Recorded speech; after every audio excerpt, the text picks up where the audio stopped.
జరిగిన నిర్లక్ష్యాన్ని ఇప్పుడు రాబోయే 3 సంవత్సరాల్లో అభివృద్ధి చేసి చూస్తామనే మాటతో పాటుగా మనం ప్రస్తుత రాజకీయ పరిస్థితుల్లో చూస్తూ ఉన్నాం. అసహనంతో అటు టీఆర్ఎస్ పార్టీ ఇటు బీజేపీ మాట్లాడుతున్న మాటలు చూసినారు.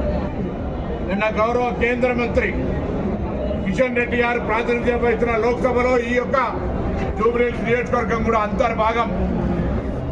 చాలా సందర్భాల్లో 10,000 ఓట్లు కూడా దాటాయని చెప్తుంటే ఆయన నిన్న గేమ్ స్టార్ట్ అయిందంటా ఉన్నాడు.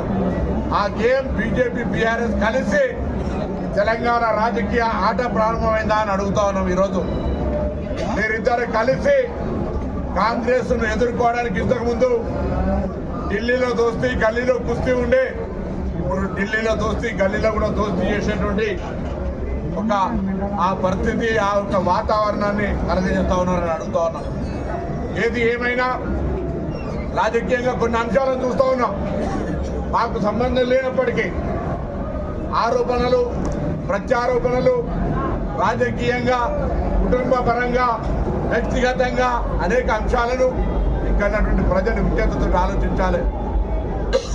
కంటోన్మెంట్ ప్రజలు ఉప ఎన్నికల్లో అది కూడా మా పార్టీ సీటు కాదు అయినప్పటికీ కాంగ్రెస్ పార్టీని గెలిపించి ఎలా అభివృద్ధి దిశలో తీసుకుపోతా ఉన్నారు.